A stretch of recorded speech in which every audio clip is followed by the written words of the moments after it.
A former child star slams P. Diddy with a disturbing civil lawsuit. He alleges the singer sexually assaulted him at a Hollywood party. Speculation is stirring about who this star could be, as the horrifying allegations against P. Diddy continue to pile up. We're breaking down the lawsuit with Johnny Depp's attorney Ben Chu. Biggest Scandals is only now revealing its darkest chapter. New legal filings have triggered a storm of controversy, introducing allegations so serious that they are forcing people to question everything they thought they knew about fame, power, and influence. As shocking claims continue to emerge, many are asking From an unlikely source, a former child star who says Diddy performed oral sex on him at a Hollywood party when he was still underage. And this brings forth a whole host of questions. Like, for instance, could P. Diddy face more criminal charges relating to these accusations? Is his current conviction relevant to these accusations? I mean, does it bolster them? Where does this civil case fall in line with the rest of the civil cases he's already up against? And above all, who is this celebrity child star? Well, the latter question is all speculation, because the former child star has filed the lawsuit under John Doe, so we don't have an actual name, but we do know that it's a male who was reportedly already famous when the alleged incident happened. According to the lawsuit, the boy started his career acting in about 2004. Plaintiff, meaning John Doe, immediately began working in the entertainment industry, securing initial roles that provided early professional exposure and experience. The lawsuit alleges the boy was on some high-profile shows, but it doesn't specify which shows. It does, however, say the alleged incident happened involving Diddy back in 2007, meaning the boy would have had about 3 years' experience in Hollywood at the time.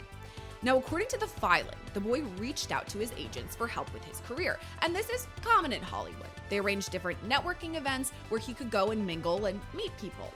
And it was all basically to build visibility with other actors, directors, and celebrities. And that, according to the court docs, is how he met P. Diddy in 2007 at one such networking event in the Hollywood Hills. The suit titles this section as, quote, "the attack on plaintiff," describing what allegedly happened. According to the child star, he started off at the party by mingling with people and then noticed P. Diddy talking to some other actors who were in the crowd, but eventually, Diddy allegedly approached the boy.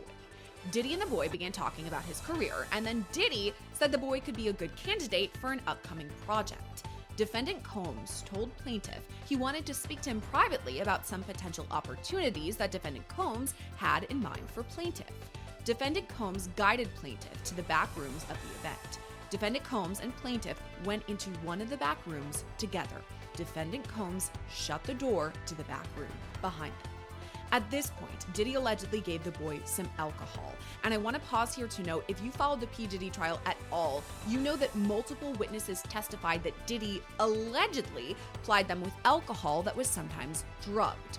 Multiple other civil lawsuits allege that Diddy forced survivors to drink alcohol that had allegedly been drugged in order to sexually assault them. According to this most recent filing, John Doe alludes to a similar situation. He says that Diddy gave him some alcohol and then allegedly began touching him and rubbing inappropriate parts of his body.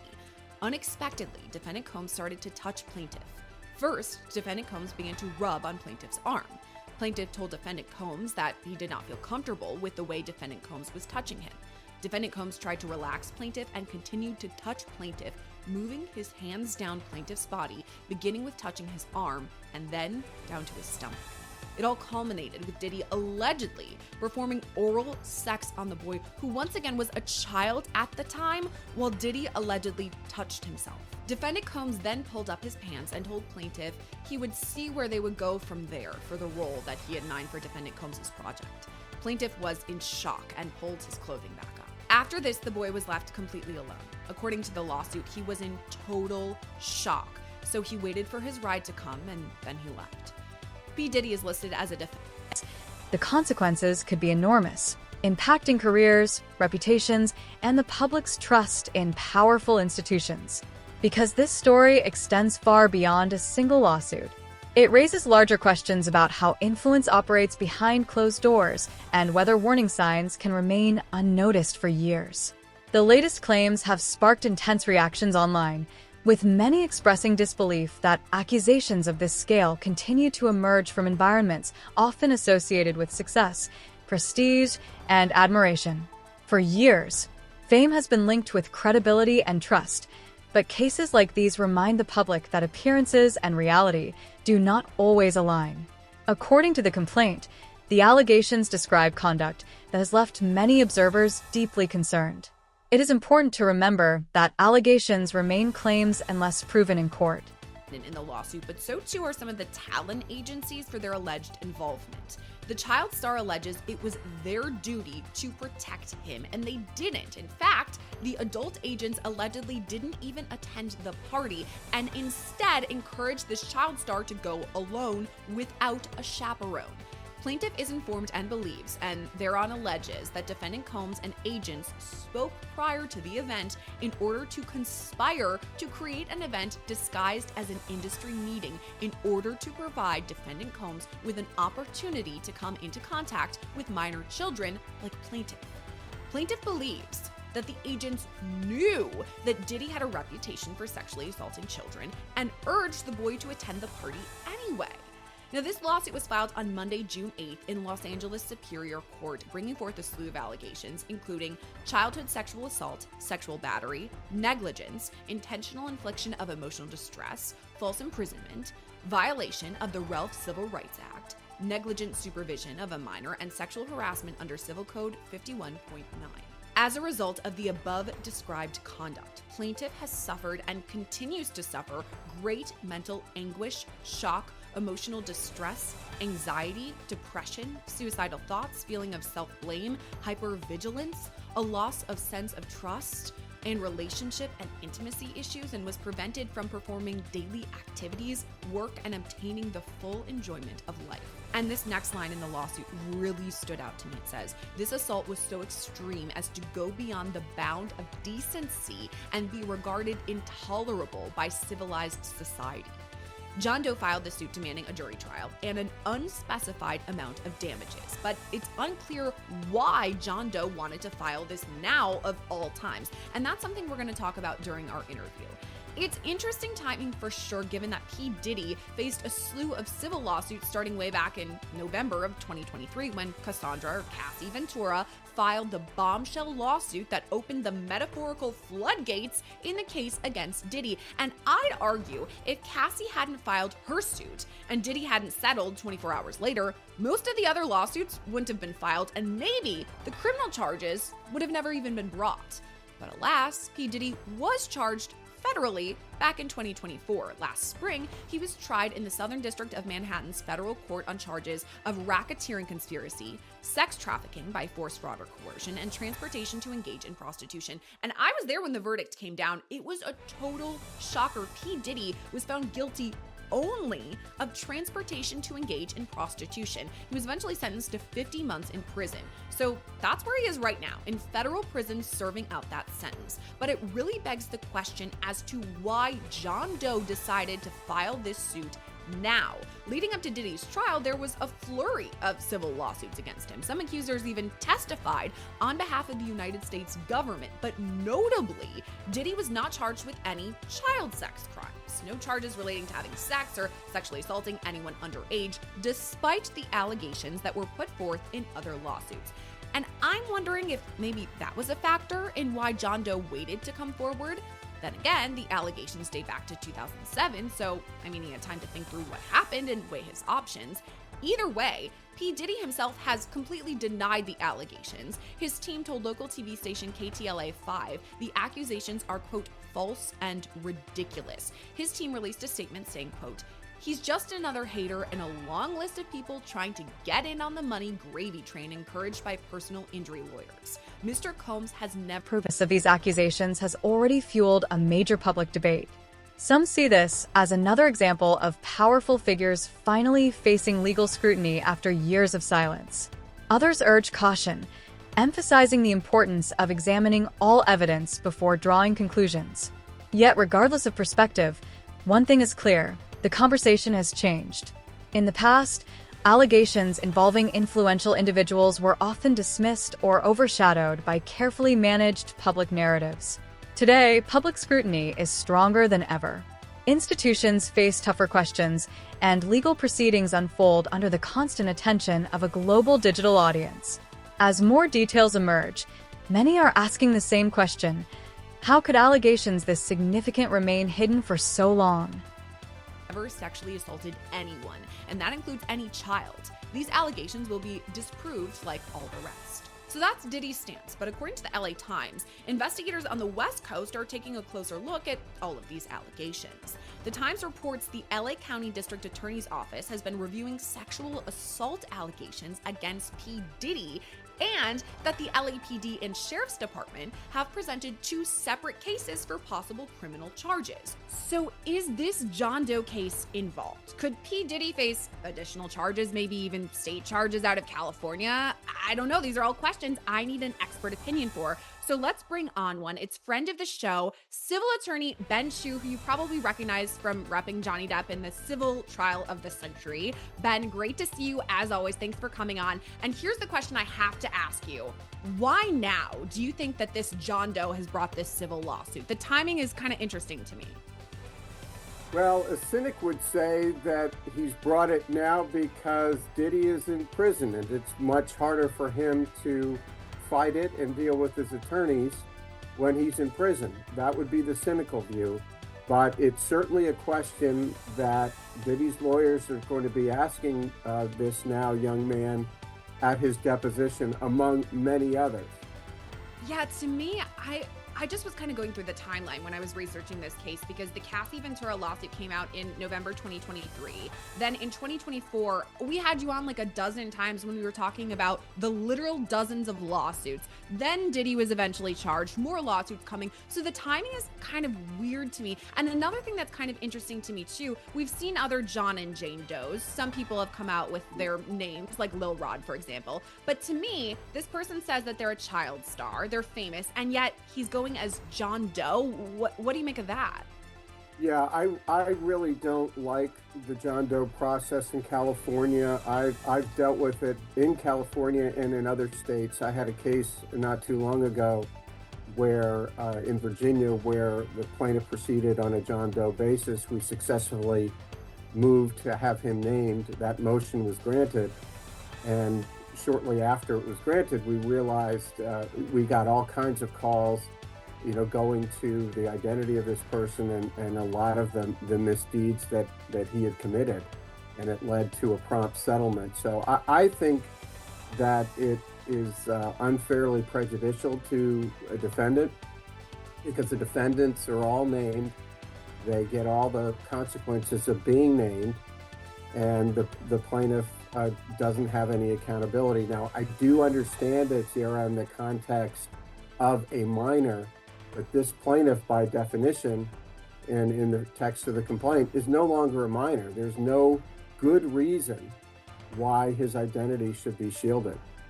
And just to explain this to our viewers, when P. Diddy is served with this, or his team, whatever, they get, this lawsuit and it says John Doe. Did they actually get to know the identity of this person, or is it simply just John Doe to them too? I suspect, Diddy is well represented. They will have a very good idea as to who the John Doe is, but it's still what it denies his lawyers and investigators the tips that you get in these cases. So in other words, if, as I suspect, they move to have John Doe's name made public, they will start to get a lot of feedback from the public. Did warning signs go unnoticed? Were opportunities to act missed along the way? These questions may ultimately become just as important as the lawsuit itself. Scandals of this magnitude rarely focus attention on only one individual. They often expose broader systems involving silence, professional loyalty, financial interests, fear, and dependency, conditions that can make speaking out feel impossible. For many following the story, the reaction has been immediate: shock, frustration, concern, and disbelief. Allegations involving vulnerable individuals strike a particularly sensitive nerve because society expects those in positions of influence to protect others, not take advantage of them. Whether the claims withstand legal scrutiny remains uncertain, but the public response shows how deeply these issues resonate. He gave this quote to Us Weekly through his spokesperson, quote, "Thanksgiving to me is about making sure other people eat. Everybody misses their family. People get depressed during the holidays. We just wanted to come together as a family and do our own thing." Now, there's no word on what exactly Combs and other inmates purchased from the commissary to make this meal, but it is apparently a very nice gesture regardless. According to TMZ, the Christmas menu at Fort Dix includes a whole Cornish hen, mashed potatoes, cornbread dressing, mixed vegetables. But now I want to bring on a very special guest. Okay, so now I want to welcome back on prison consultant Justin Perpernian. I want to welcome back on not just because I love having Justin on, but Justin, you are now working with Sean Combs and his team while he's in prison. Can you talk to us a little bit more about that? Well, I've had a connection through a mutual friend with Sean for many years. And when you're in custody, when you're sitting in segregation, it can change you and you want to learn. So our mutual friend a while back sent him a book called Earning Freedom that was written by my friend, Michael Santos, who I met in prison, who mentored me. And Michael spent a year in segregation before he was convicted and served a long time in prison. So our friend thought that book could help him get through his own crisis. And when you're in prison, you relate to people who are enduring a similar crisis. So I was very encouraged when she sent the book and he read the book and said, "I can't change what's happened, but I'd like to begin to use this experience as an opportunity to help people in prison." So through Prison Professors Charitable Corporation, which does work in every BOP prison, it does work in a lot of state facilities as well, he has begun to document and say, how can I use this experience as a way to help people? And the beauty of that is, you read these interviews about people in prison, even people who have been in Fort Dix. We have other people in our community at Fort Dix. And the common refrain in prison is, it's boring. The days feel like Groundhog Day. It doesn't have to be, right? It can be incredibly productive, and you can get there by learning from other people and beginning to document the journey. So that's how the relationship began, and it's really an emphasis on using the experience productively, recognizing you can't change what led to this 15-month sentence right now, but he can change how he responds. And when you do that, you bring a lot of meaning to your own prison term. The days don't feel long and boring, and you also begin to help other people. And regardless of how you feel about Sean Combs, you can't deny that he has an ability to inspire and help other people, and he's beginning to do that on the inside. And I think that's wonderful. So I'll always be grateful our friend sent him a copy of Earning Freedom, and he went through it, and he's learning from it. He's implementing the strategies we teach. What are some of the ways that he's helping? I mean, I mentioned before that he has this specific position as a chaplain's assistant, helped with Thanksgiving meals. What else is he doing to help his inmates? So there are some people in prison who they just continue to play the victim. It's not their fault. They've been harmed. The prosecutor's looking to advance their career. Everyone has an agenda, and it would have been a shame, I expressed to the team, if he didn't use the experience to focus on the good that he can do. So how can he be of value to people? When a prisoner is getting ready for their release from prison, do you know what it's like before you go home from prison, Jesse? Do you know the anxiety someone faces? They're scared. Yeah, they're scared. You're a convicted felon. You've been debanked. You can't get a license. You might not be able to get housing. You might be unemployable. You don't have a documented record that shows why you're a candidate for a second chance. So clearly, given his business skill set, his success, rather than lament about the unfairness and blame everybody, he said, I'm here, I'm going to use the experience productively. Well, how do you do that? You do what he began to do before he got even sentenced to prison. And I think his lawyers did a good job. Has faced repeated moments of reckoning. Each controversy has been followed by promises of reform, transparency, and stronger safeguards. Yet new allegations continue to emerge, raising difficult questions about whether meaningful change has truly occurred. Critics argue that celebrity culture can sometimes create environments where status becomes a form of protection. When success generates wealth and influence, challenging powerful individuals can feel risky. Employees may fear retaliation, associates may fear exclusion, and witnesses may fear not being believed. As a result, accountability can be delayed for years. Advocates for stronger protections say the priority should be creating systems where concerns can be raised safely and addressed before problems grow larger. job of expressing to the judge how he used his time in detention at MDC well by mentoring other prisoners. What would you like to do when you come home? Well, how do you develop that? How do you build that? What relationships do you need? What education do you need to develop? Is there value in documenting that journey so when you come home, you just don't tell someone, I've earned a second chance. People are going to say, I want to see it. Help me understand it. So as I came to say, and I had confirmation of this before our team began to guide him through the nonprofit, he's helping people understand how they can use their time productively. He's using his business skill set in mind to help people use their prison term more productively. And I think that's wonderful. And it gets in the way of this message of it's boring. There's nothing you can do in prison. It's complete. Right. It's not true. It can be a really incredible, productive experience if you find perspective and recognize there's value you can provide. No, I completely understand that. Did he give you, though, any indication about how he's doing there?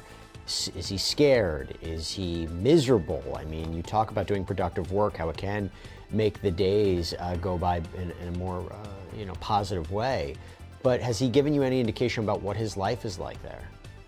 There's no way to spin that being in prison is difficult. Being in a low security prison is hard. Being separated from your family is difficult. And spending time in prison during the holidays is hard. That's hard for any federal prisoner. So certainly there are sad and down days, but I think there's been this shift, and I think it's helped learning from people who have gone through it. Not me. I served 1 year at a minimum security camp 16 years ago. Like Sean, like me, can benefit from someone like Michael, who did 26 years and has such credibility inside of every single prison because he did it. Michael's touring all of these prisons. He'll speak at Fort Dix. Sean will be there. So rather than just lament over how sad it can be, and it can be for any prisoner, he's using the experience to be productive, avoiding problems, doing his job, exercising, managing your diet as best you possibly can. And then when you respond appropriately, you begin to focus on what remains. And I sort of think that's where he is, because on a 50-month sentence with time served in programming, it begins to hit you like, this is going to be over pretty quickly. But a lot of my brothers on this inside, especially in a low security prison, Jesse, have 12, 15, 18 years left.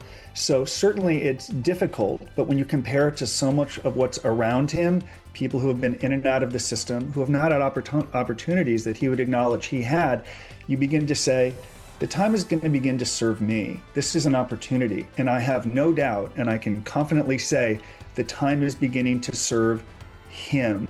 And in so doing, he's beginning to help other people. And I believe you're going to begin to see more documentation, what he's actually doing. So we're not just talking about it because it feels very good to say, I want to help people. What does that mean? I want to change people's lives. What does that mean? We want to begin to develop it, to build a record, to show the result of that work. And through the nonprofit, he's going to be in a position to do that. And that's how you get through the holidays in prison. In prison, you recognize it will end and use the experience to benefit other people. And I know prisoners around him appreciate it because I've heard it from myriad people. Let me ask you this, and I was hoping you can clarify. I mentioned before the allegations that he had broken BOP rules, whether it was making alcohol or it was engaging in a three-way phone call. Is there any clarity you can provide to those accusations?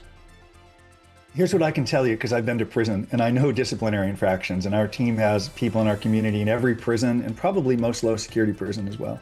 If you get caught drinking in prison, Jesse, let me tell you what happens. You're going to lose all your good time. You're going to go to the hole for a long, long time. And he'd be in a medium security prison right now. So just because someone says it in an article doesn't mean that. Another essential principle, due process. Allegations deserve careful attention. Investigations require integrity, and outcomes should be determined by evidence rather than online speculation. Balancing support for potential victims with fairness toward those accused remains one of society's most complex challenges. Social media, however, often struggles with that balance. Within moments of the story breaking, competing narratives spread across platforms. Some rushed to judgment, while others dismissed the claims entirely. The reality is that legal cases rarely fit into simple headlines. Evidence must be examined, testimony evaluated, and facts established over time. Even so, the broader impact of this lawsuit has already extended beyond the courtroom, reigniting conversations about prevention, education, and protection. One of the ways that Jones says Combs tried to do that was by using producer Stephen Aaron Jordan, who Jones apparently looked up to. Combs allegedly showed Jones a video of Jordan engaging in a sex act with another man as a way to, quote, ease his anxiety concerning homosexuality. And included in this complaint are alleged screenshots of that purported video. By the way, Jones alleges that Combs has hidden cameras in every room of his various homes and that he has secret recordings of celebrities and associates, this compromising footage of every person that has attended his parties, which, by the way, from a legal point of view, would be a violation of civil privacy laws and criminal privacy laws, perhaps even implicate revenge porn type statutes.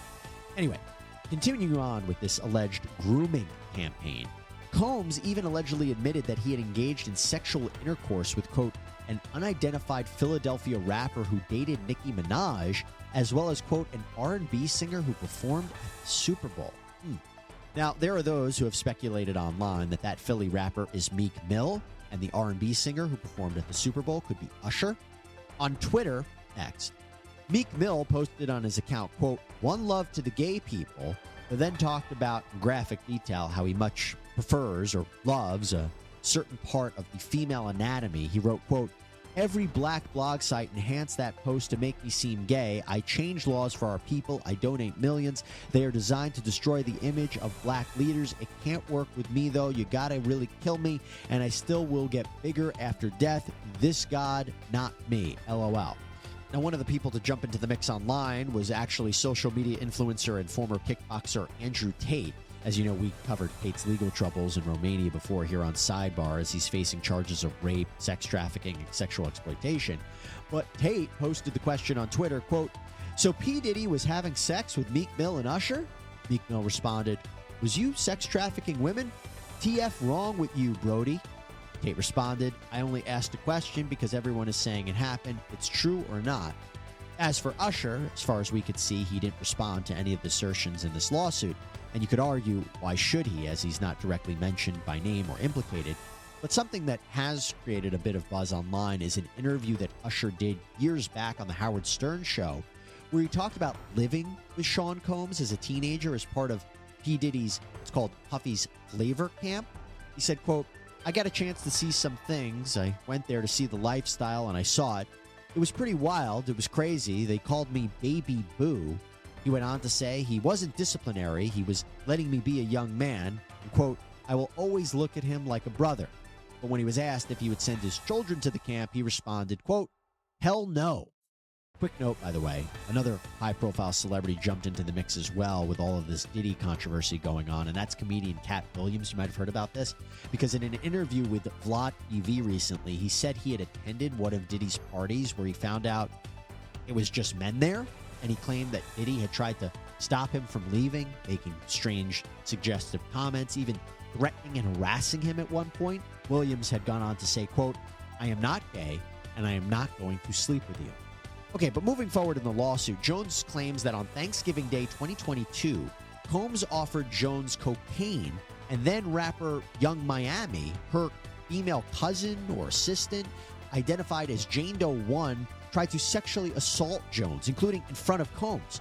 And Jones, in fact, again, highlighted the lasting effects that serious allegations can have on everyone involved.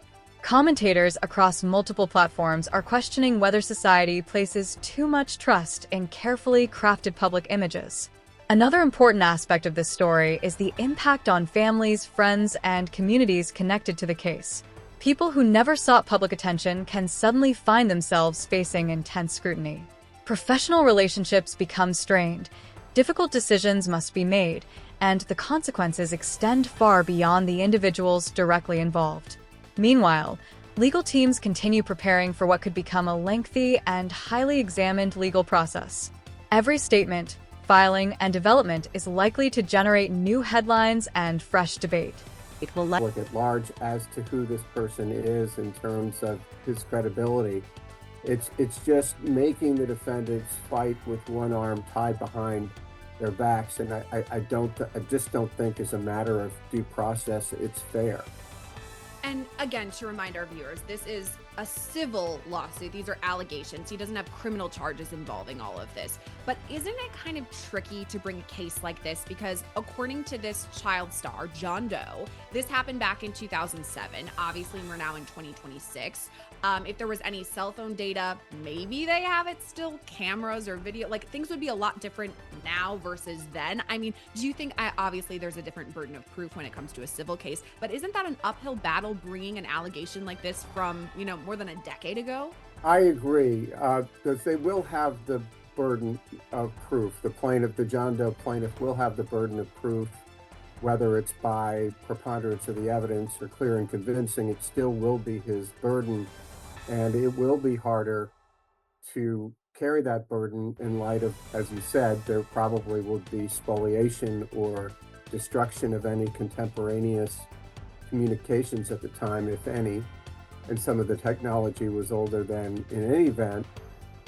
So I think that is a disadvantage to the plaintiff. But it also, I've been on the other side of these, and it's harder for the defendant in a he said context, because some of that evidence that could have been available to be exculpatory for Diddy and the other defendants is also gone. And you have a situation, if the jury is sympathetic or believes that something happened, they may disregard the jury instructions and they may want to reward this plaintiff. So I think that will be something surely defendants will go at in deposition of this John Doe. We understand you were a minor, but you were a prominent minor. You weren't without resources. Why wait so long? And as you said, why wait till after the criminal trial and after he's prison? I think there are going to be a lot of tough questions for this plaintiff. Yeah, the timing of it all is so strange, because we saw even more additional lawsuits after P. Diddy had been convicted, like in the interim between the conviction and his sentencing. But now, in June 2026, it's kind of honestly a random time why he came forward now. And not to say that, there are issues as far as sexual assault survivors. Sometimes, they have to go through therapy or whatever it may be, not to, belittle that situation and coming through with it. But I do think the timing of it all is kind of interesting.